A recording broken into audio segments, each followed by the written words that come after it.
a fossil is a bone that is in the dirt, and the sediments leach into the bone and replace the bone with mineral. Okay, so there is no original content in the bone anymore. It's completely rock.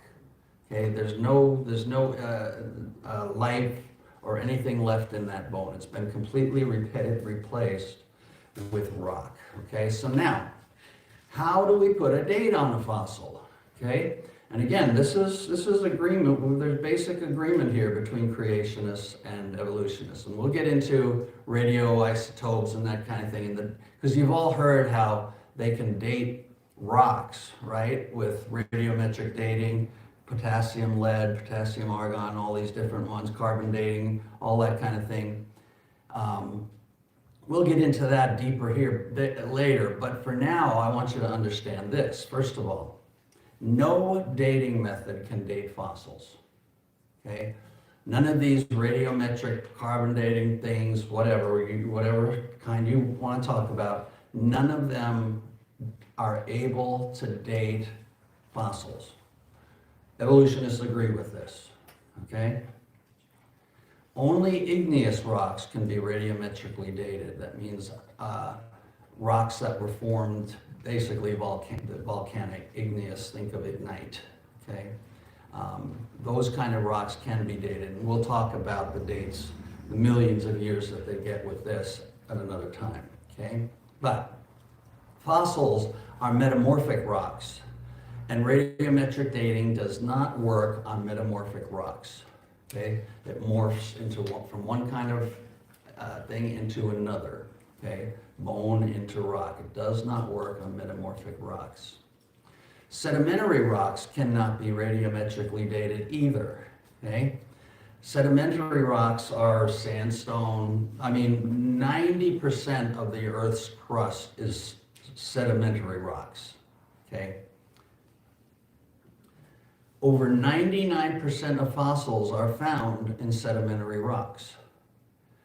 These are layers that were laid down one on top of each other, okay, over time. We believe this happened during Noah's flood. It quickly buried all of these animals, and that's what created all of these layers. Evolutionists believe each one of these layers represents thousands, if not millions of years.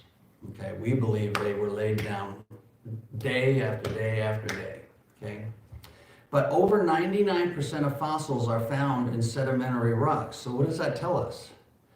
It tells us that fossils cannot be dated, and most of the rocks that they are found in cannot be dated,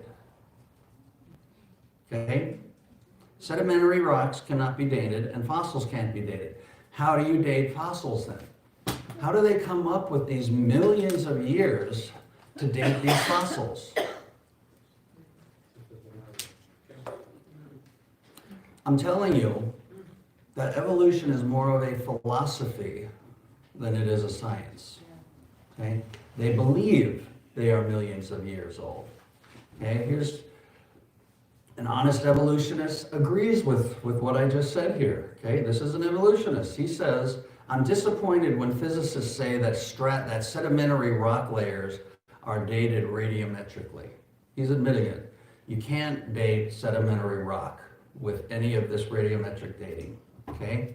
And then he continues and says, I can also think of no cases where radioactive decay methods are used to date fossils. So you can't date the rocks that the fossils are found in, and you can't date the fossils themselves, okay? This is Donald Johanson, who was the discoverer of the Lucy fossil that we talked about already. Here's what he has to say about it. He says, it always amuses me when someone shows his ignorance by suggesting that we submit fragments of the fossils for carbon dating. The fragments of these hominids are, of course, totally mineralized, not containing any organic material. It is impossible to date the fossils themselves, and we must rely on the geological context in which they occur. So he's saying we can't date the fossils, so we have to base it upon the geologic column basically, the layers that are laid down, okay? He also says this, radiocarbon dating goes back with any degree of certainty only about 40,000 years, and of course, cannot be used on fossil specimens. So there you go. It does not work. Any of these radiometric dating processes do not work on fossils. We'll get into more details on that when we get into that topic. So, how are fossils dated then? You've got the geologic column, okay? Layers and layers and layers on top of layers and layers and layers. And they have given they have assigned these layers dates basically based upon the fossils that are found in them, okay? So, if you find a dinosaur in a layer, you know that layer is at least 65 million years old. Why? Because we believe dinosaurs lived 65 million years ago. And it's just a belief system. It really is. It really is. So you've got the geologic column there, and then you've got the fossils that are laid down in it. And according to their model, you've got nothing but simple life at the bottom, and then it progresses and turns into dinosaurs, and then you've got mammals and whatnot at the top, okay? And in a very general sense, this is true. And we'll get into that with the flood, because that would make sense with the flood. But the point is that you can find, if you find one of these things, whether it's here or up here, you just say it is from the Paleozoic era, and therefore it's, I don't even know the numbers there, 60 million years old, whatever, okay? It's based on this, you date the rocks by the fossils, and then you date the fossils by the rocks, okay? This is called circular reasoning, okay? This is right out of Encyclopedia Britannica here, the World Book Encyclopedia defines paleontology as, paleontology, the study of fossils, is important in the study of geology. The age of rocks may be determined by the fossils found in them. Okay, so you date the rocks according to the fossils that you find in them. But then in another article in the same encyclopedia, in an article on fossils, the same author writes this. Scientists determine when fossils were formed by finding out the age of the rocks in which they lie. This is completely circular reasoning here, okay? World Book Encyclopedia, that's not a Christian publication. Certainly not a creationist publication. And you have evolutionists admitting this also, okay? Here's another one. He says this. He says, the intelligent layman has long suspected circular reasoning in the use of rocks to date fossils and fossils to date rocks. The geologist has never bothered to think of a good reply, feeling that explanations are not worth the trouble as long as the work brings results. This is supposed to be hard-headed pragmatism. Okay? Again, he's admitting there is circular reasoning happening here. And this geologic column that looks, again, so tidy, just like our evolutionary human evolution thing that just looks so tidy, it's not tidy like this at all in the real world, okay? Only on charts like these are the fossils so cleanly separated, okay? Nowhere in the world does the reality look exactly like this. You may find this part here in that area over there, but you're not going to find this part right above it and that part right above that. No, you find this part over there, you find this part over there, and you find that part over there. And because you believe these are older than those, you say, okay, these are older. It's so subjective, very, very subjective. We're also told that mammals did not live with dinosaurs, and so they should not be found together. Okay, you see you've got dinosaurs here, and you've got mammals up here, separated by millions of years. Birds evolved from dinosaurs, and so they should not be found together, right? Dinosaurs evolved into birds over millions of years. You should not find birds and dinosaurs in the same strata, in the same dirt.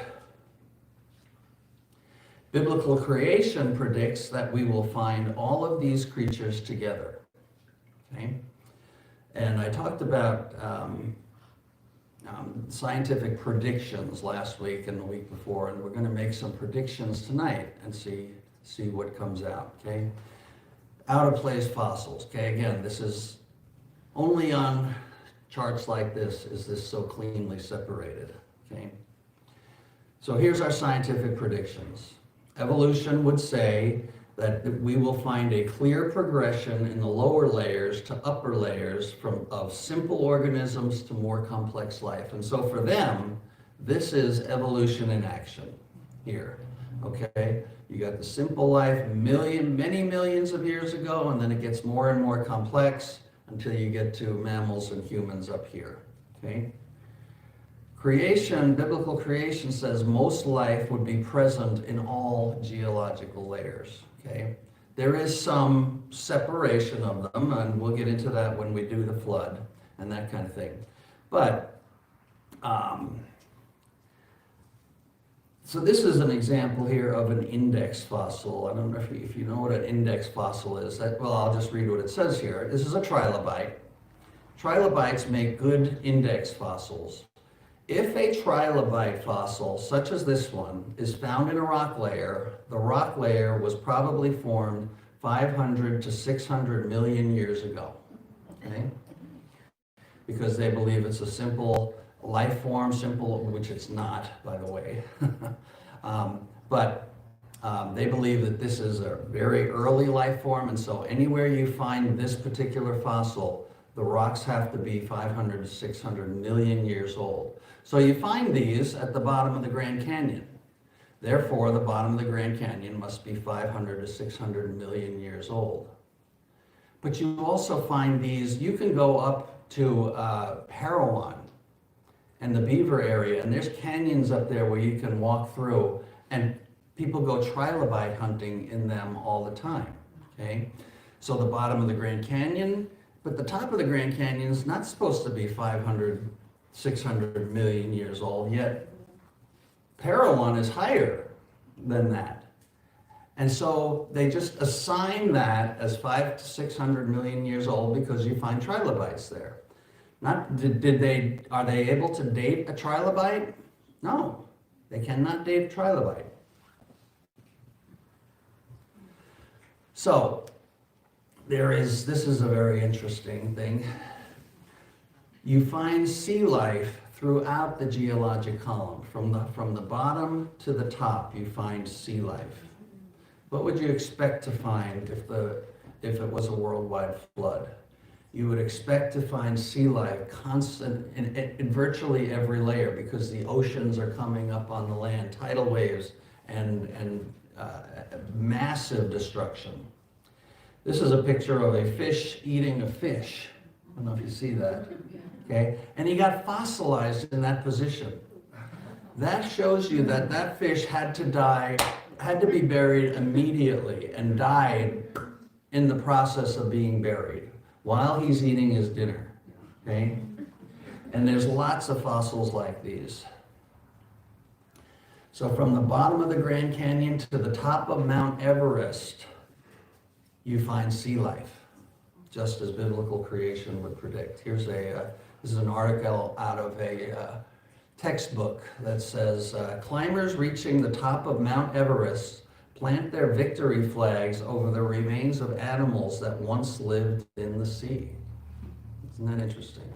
So we'll talk about that when we get into the Noah's flood, because there's uplift and that kind of thing that happened. We don't say that the water of the flood was actually higher than Mount Everest. We don't say that. We believe that Mount Everest rose up out of the flood and evolutionists would agree that Mount Everest rose. We'll get into that in the flood. When we do the flood. But just know that there is sea life everywhere, and the most common sea life, or the most common fossil all over the world is sea life, okay?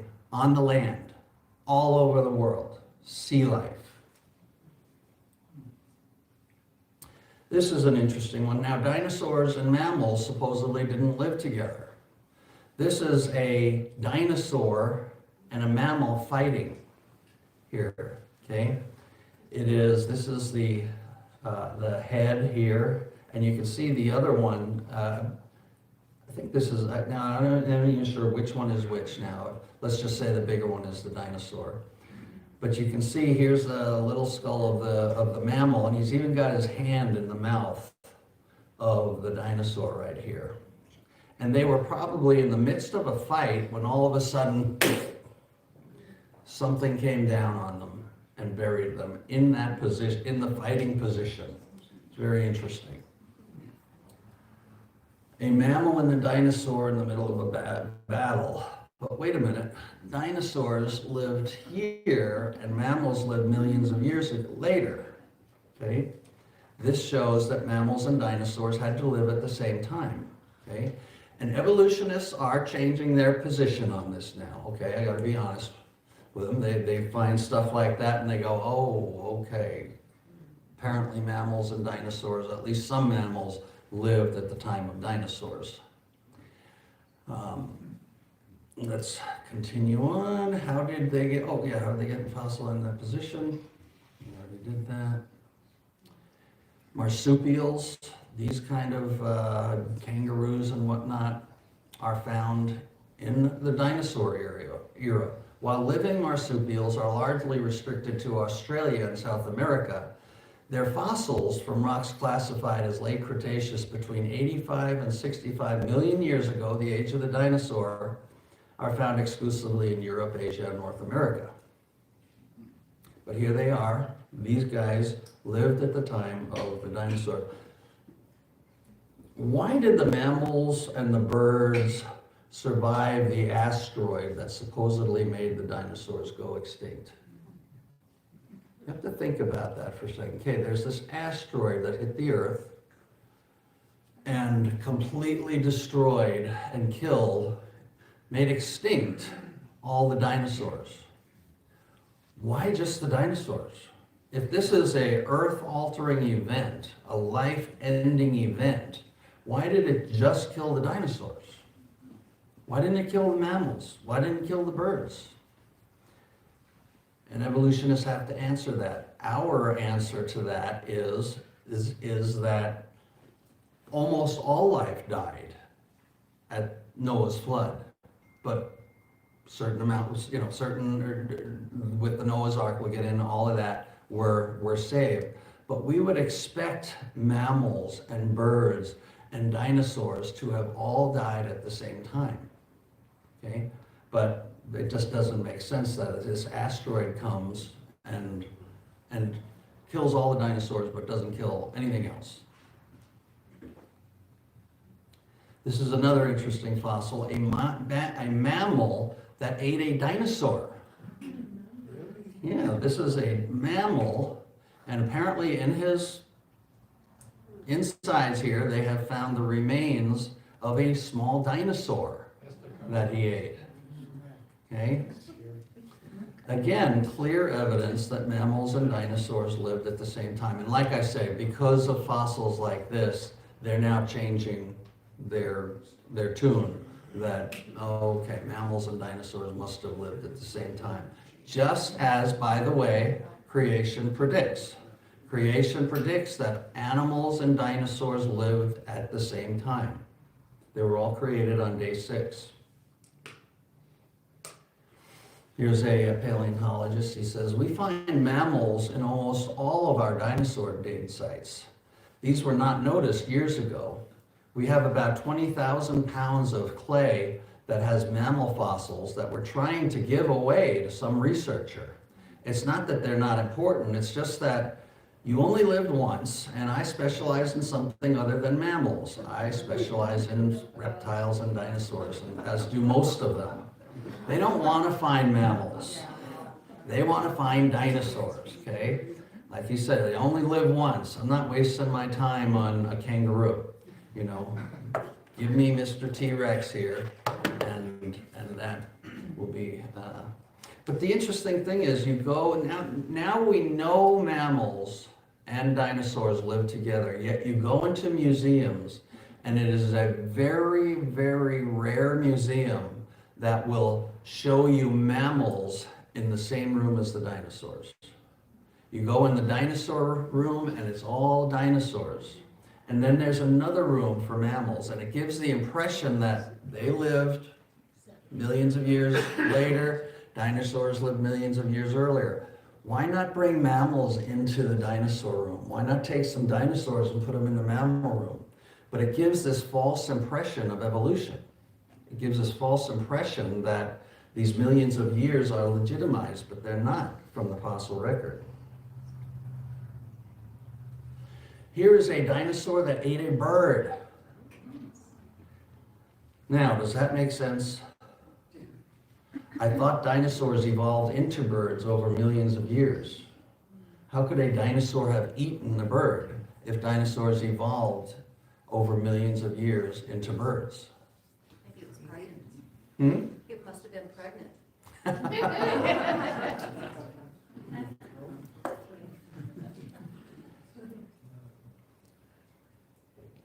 Obviously, birds and dinosaurs lived at the same time. And this is the very kind of dinosaur, by the way, that they say evolved into birds.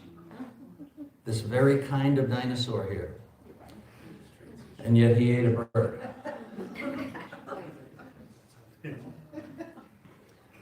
Fossil experts in China have unearthed a 110-million-year-old bird that is strikingly similar to today's birds, considering that it lived alongside dinosaurs, National Geographic. 110 million year, that is long, it's almost the beginning of the dinosaur era. And yet here we have birds. And yet they still believe that dinosaurs evolved into birds. Evolutionists used to criticize creationists for showing pictures of dinosaurs living with mammals and birds and eating grass, and they would just completely make fun of us for having pictures like that, you know. But now we know that all of this is true. Evolutionary museums are slowly catching up with the Bible. Here is a sign in a museum that says, alive at the time of the dinosaurs, the Jurassic is famous for large land-living dinosaurs, but many other animals lived alongside them. Marine reptiles dominated the oceans and pterosaurs soared in the air. Mammals and birds made their first appearance. Plant communities were diverse, but grasses and flowering plants did not yet exist. Okay, so they're coming along, okay, believing that animals and dinosaurs live together and such. But notice they say grasses and flowering plants did not exist at the time of the dinosaurs. Okay? According to the Bible, God says he made plants and everything before dinosaurs, and dinosaurs came after. Evolution says no, dinosaurs came first and grass came later. Okay? And here's another sign in a Museum of Natural History that says, some dinosaurs were meat eaters, but most were vegetarians. Did you know that? The vegetarians ate mostly leaves of trees and shrubs. Grasses did not yet exist in the time of the dinosaurs. So they clearly believe that, well, we keep finding these awesome fossils. Does anyone want to take a guess at what that is? It's dinosaur poop. Yes. Fossilized dinosaur poop. Okay? And they have several of these. And so they have broken them apart and looked inside, and we can actually now see what dinosaurs ate. And guess what they find in there? Grass. Exactly. So the Bible was right again, and evolution was wrong again. Okay, so now I want to move to a different thing, and that is living fossils. Do kinds change over time? We've already talked about this, that horses, there's adaptation, there's changes within horses, but horses are still horses. Dogs change over time, but they're still dogs, okay? And they don't change from morph or change from one kind of animal into another kind over time, all right? Now, let's look at the scientific predictions here, okay? Evolution's prediction would be life today should have changed over millions of years and should not match their fossil counterparts, okay?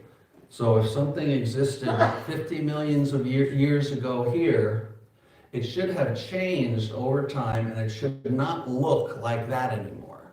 It should look different, okay?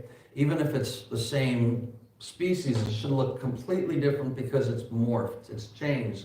That's what evolution means, is change, okay? Change over time. The creationist prediction would be life today should basically match that which is found in the fossil record, okay? So if we find an alligator in the fossil record, it should basically look like an alligator today, okay? There might be some adaptation changes, but it'll still be an alligator, okay? So what have they found? They've found that most fossils that are found match their living counterparts. Little, if any, change has happened according to the fossil record. And yet the names and species and genus are always labeled different, giving the impression that evolution has happened. Okay, so let me give you just an example of what I'm talking about here. Here we have a alligator on the left that is from the dinosaur era, so between 60 and 70 million years ago, okay? On the right is a modern alligator skull. They are virtually identical. The only difference is that in the fossil, this delicate little nasal thing here has broken off, so it's not there anymore. Other than that, it looks the exact same. 65 million years ago, alligators looked like today's alligators. Now, by the way, I don't buy any of these dates, okay? I hope you're aware of that. I don't believe that fossil is 65 million years old. I believe it's about 4,500 years old, okay? Nonetheless, they believe it's at least 65, 75 million years old, and yet today's alligators look the same. But to give the impression that evolution has happened, they give it a different genus and species name than the one that's alive today, okay? They look exactly the same, yet they give them a different genus and species name. Again, just to, they don't look different, but we better give them different names to give the impression that evolution happened. Okay, so now I'm going to show you a whole bunch, just real quickly, of living fossils. Fossils that look the exact same today as they do in the fossil record. Okay, this is a quote from an evolutionist, and here's what he says. It is a feature of the known fossil record that most taxa life appears abruptly. They are not, as a rule, led up to by a sequence of almost imperceptible changing forerunners such as Darwin believes should be usual in evolution. So what he's saying is that, first of all, when an alligator appears in the fossil record, it's an alligator. You don't find anything growing into an alligator below it. It just, boom, appears in the fossil record, fully formed, fully functional alligator.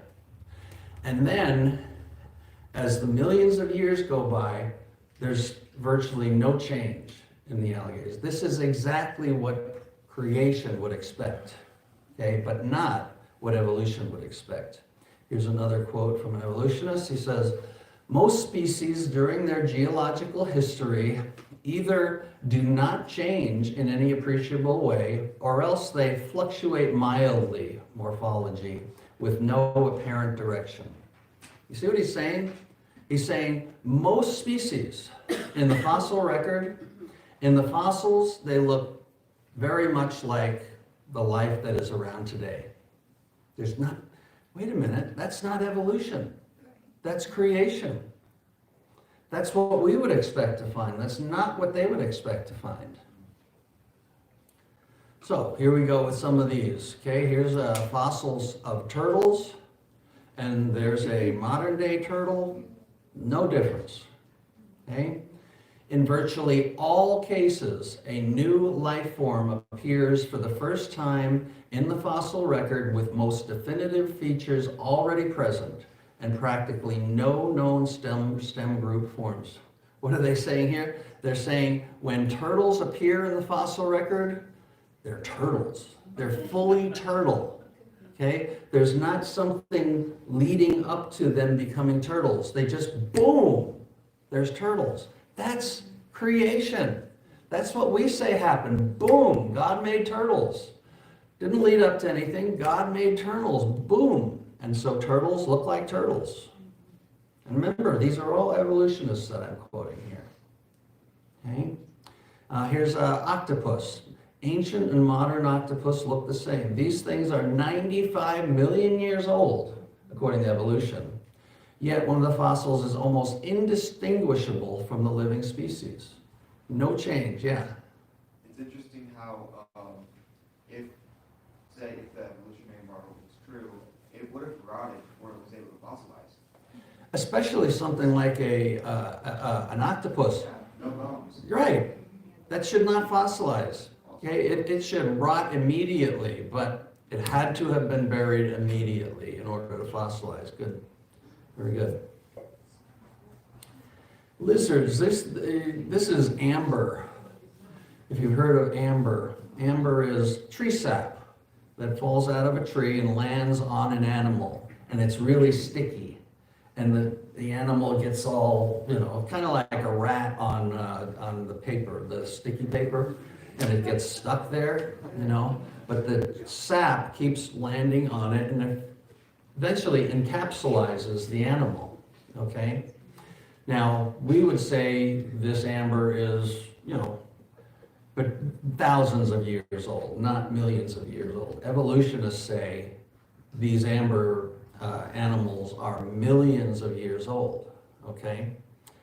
Well, if they are, why did they look exactly the same as they do today? Okay, here's a lizard in amber, looks exactly like lizards today. Here's a scorpion in amber, looks exactly like scorpions today. And I'm just giving you tastes here. We could go on and on and on and on with this, showing you the fossils of things that there has been no change. Okay, frogs caught in amber look exactly like today's frogs. Fossils of frogs look exactly like today's frogs. Here's another evolution. He says the earliest fossils of frogs, caecilians, I'm not sure how to pronounce that, and salamanders all appear in the early middle Jurassic, that is 180 million years ago, and all show most of the important attributes of their living descendants. Frogs 180 million years ago, what happened to evolution? They just stay the same. All through that 180 million, and they still look the same as 180 million years ago. Again, remember, I don't accept these years and dates. But biblical creation is validated through the fossil record. Here's another evolutionist. He says the absence of fossil evidence for intermediary stages, that means the missing links, between major transition in organic design, indeed, our ability, even in our imagination, to construct functional intermediates, in many cases, boy, am I blowing this one. Start over again. The absence of fossil evidence for intermediary stages between major transitions in organic design. Indeed, our inability, even in our imagination, to construct functional intermediates, in many cases, has been a persistent and nagging problem for gradualistic accounts of evolution. That's what he's saying is there's no intermediates, okay? It's just not there. Here's another one. But fossil species remain unchanged throughout most of their history, and the record fails to contain a single example of significant transition.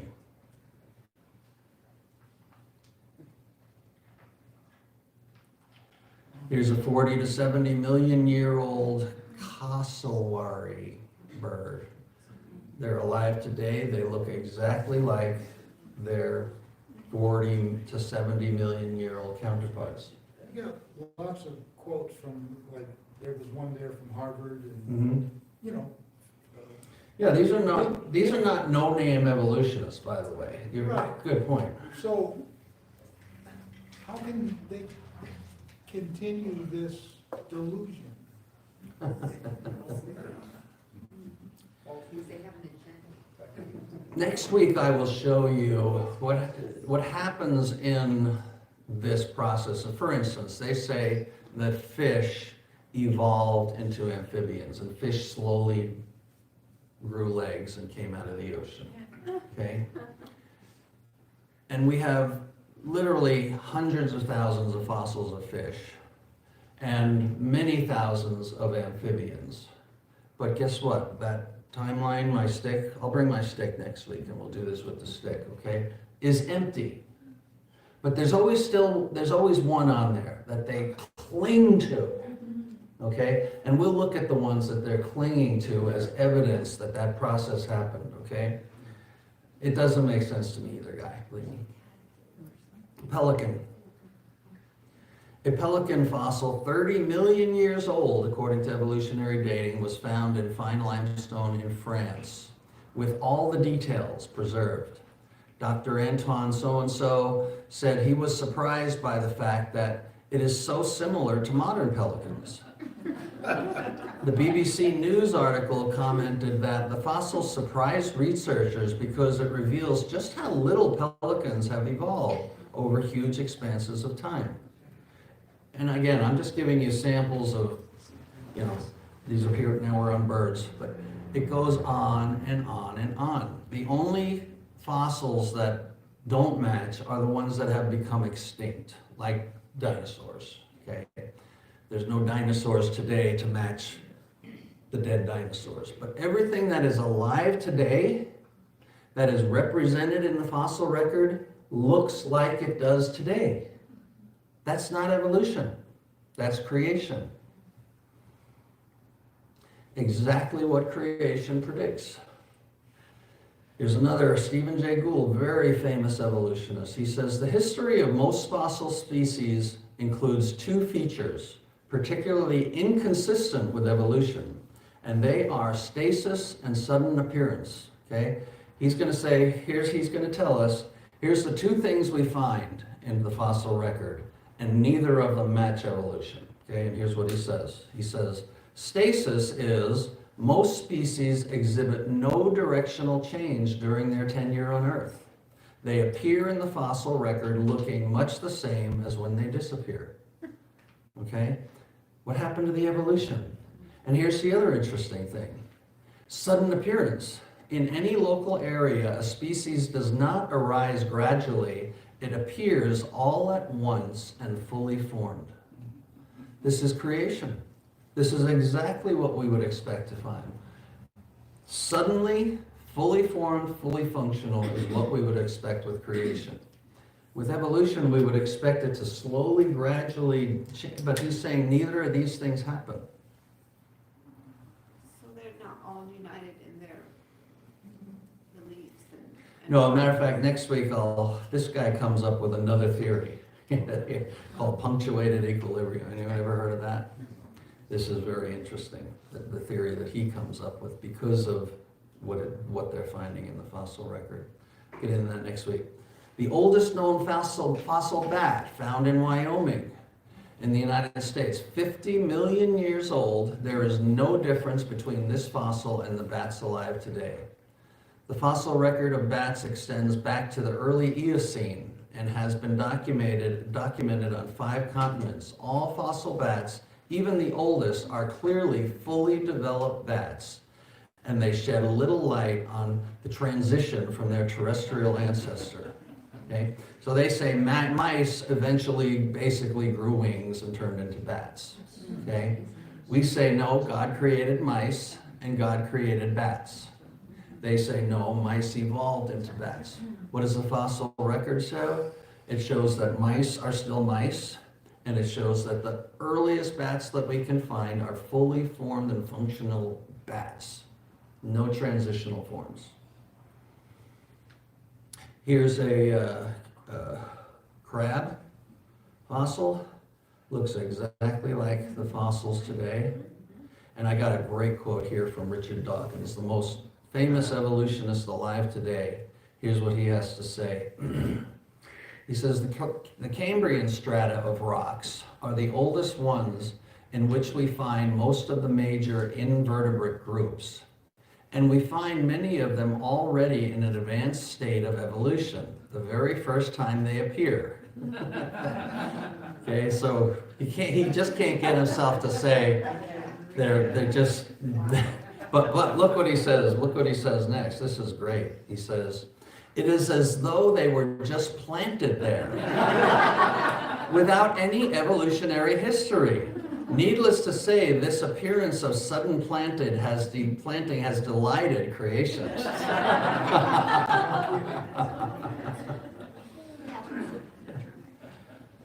It's like all of this life just all of a sudden, boom, happens. Boom. But it couldn't have boomed.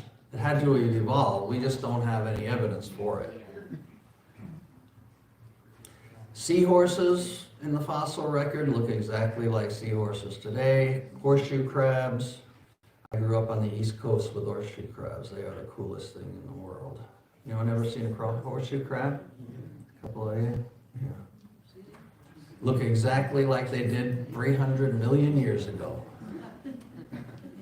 The shovel-nosed ray. Here is a fossil of a 148 million year old shovel-nosed ray, and still alive today with no evolution. Look exactly the same as they did in the fossil record. Most species, another evolutionist here, most species appear abruptly in the fossil record, meaning they don't evolve and then they appear abruptly in the fossil record, change very little over their entire history, and then disappear just as unceremoniously. This pattern is well known to the paleontologists, who have actually attributed it to the imperfection of the fossil record. The missing links between one species and another have all died without the decency to leave their remains as fossils.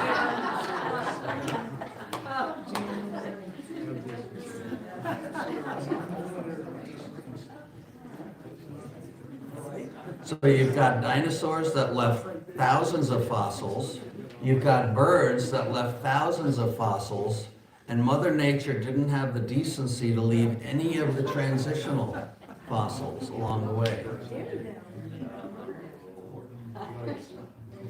Here's a caluga. This is like a flying squirrel.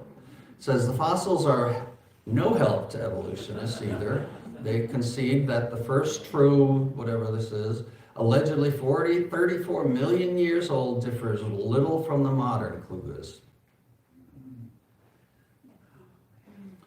Here's another quote from another evolutionist. He says that individual kinds of fossils remain recognizably the same throughout the length of their occurrence in the fossil record has been known to paleontologists long before Darwin published his Origin of the Species. Darwin himself prophesied that future generations of paleontologists would fill in these gaps by diligent search. It has become abundantly clear that the fossil record will not confirm this part of Darwin's prediction. And then he goes on, he says, nor is the problem a miserably poor record. The fossil record simply shows that this prediction is wrong. The observation that species are amazingly conservative and static entities throughout long periods of time has all the qualities of the emperor's new clothes. Everyone knew it but preferred to ignore it. Paleontologists simply look the other way. So Darren, what are we supposed to do with false prophets?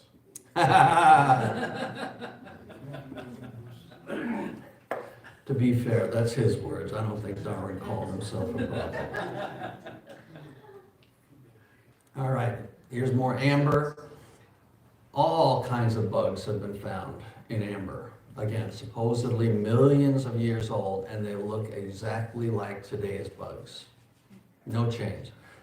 Encyclopedia Britannica says the fossil record does not give any information on the origin of insects.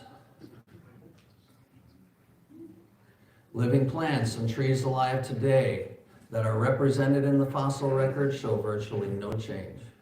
You can find all kinds of leaves in the fossil record of trees and plants that are alive today, and they're the same. Okay?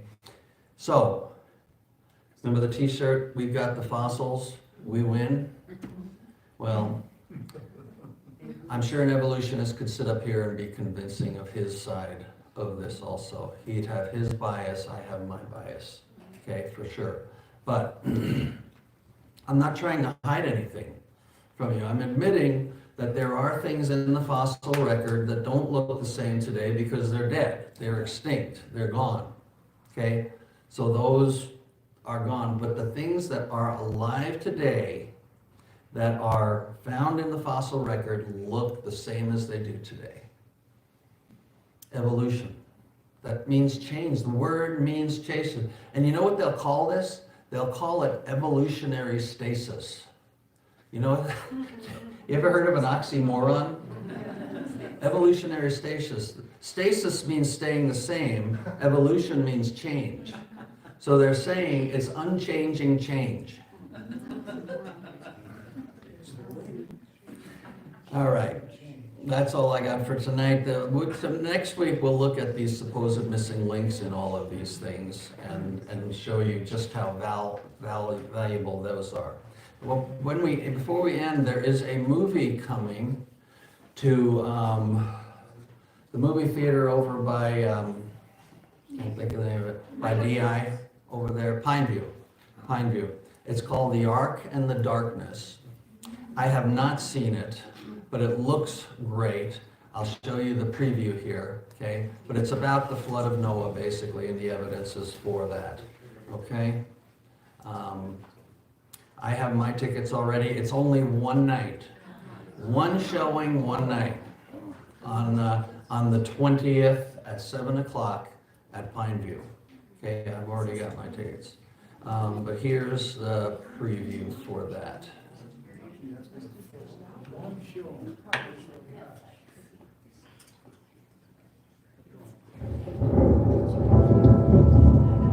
Ever since 2020, the world has irrevocably changed.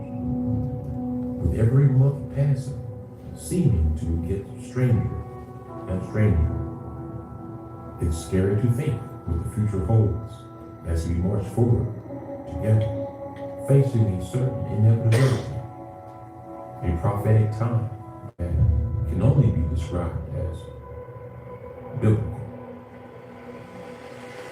There was an ancient world. The fall of man. That's why God sent the flood. It was a judgment that happened. It changed the world profoundly. There is yet a future judgment coming. It'll be just as it was in the days of Noah.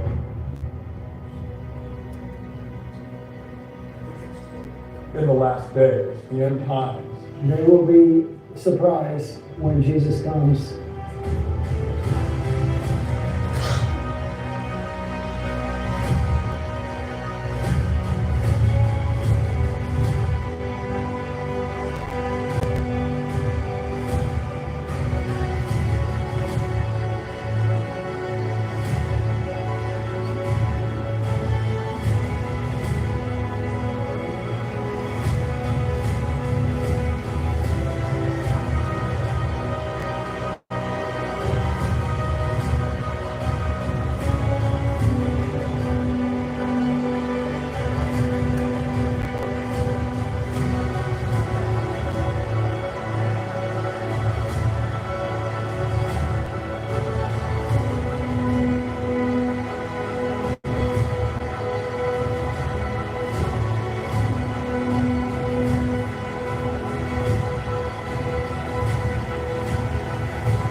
in theaters March 20th and 21st only.